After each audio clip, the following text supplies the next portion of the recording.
తెలంగాణ ప్రజలకు, కవులకు, కళాకారులకు, మేధావులకు అందరికీ మా దివ్యాంగుల తరపున నమస్కారాలు. మేము గత 10 రోజులుగా రిలే నిరాహార దీక్షలు చేస్తున్నాం. మా న్యాయమైన కోరికలు ప్రభుత్వ అధికారులు పట్టించుకోని పరిస్థితుల్లో ఈ రోజు నుండి మా దివ్యాంగుల ఆత్మగౌరవం దెబ్బతినే విధంగా మాట్లాడినటువంటి స్మితా సబర్వాల్ గారు క్షమాపణ చెప్పాలని, అదేవిధంగా ఏదైతే పార్లమెంటు సాక్షిగా మాకు 2016 చట్టం జరిగినదో ఆ చట్టాన్ని మాకు ఖచ్చితంగా అందేలాగా, ప్రతి ఒక్కరికి పడేలాగా మాకు 2016 దివ్యాంగుల హక్కుల చట్టాన్ని ఖచ్చితంగా అమలు చేయాలని చెప్పేసి డిమాండు.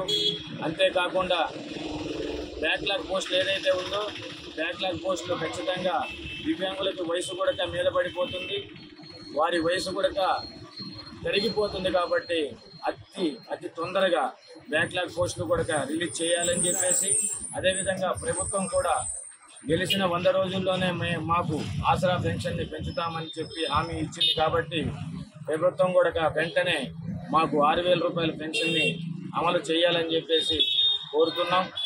కాబట్టి అందరూ కూడా ఆలోచన చేయండి. మేము న్యాయమైన కోరికలే కోరుతున్నాం. కాబట్టి ప్రతి ఒక్కరూ మాకు సహకరించవలసిందిగా కోరుతున్నాం. 10 రోజుల నుంచి రిలే నిరాహార దీక్షల్లో ఎవరు పట్టించుకోని పరిస్థితుల్లోనే ఈరోజు ప్రాణ త్యాగానికి కూడా సిద్ధపడి టీడీజేఏసీ తెలంగాణ దివ్యాంగుల జాయింట్ యాక్షన్ కమిటీ ఆధ్వర్యంలో ఆమర నిరాహార దీక్షకు కూర్చోవడం జరిగింది. కాబట్టి మీ అందరూ మాకు, మా దివ్యాంగ సోదరిమణులకు మద్దతు తెలపవలసిందిగా మీ అందరినీ పదే విన్నవించుకుంటున్నాను. నమస్కారం.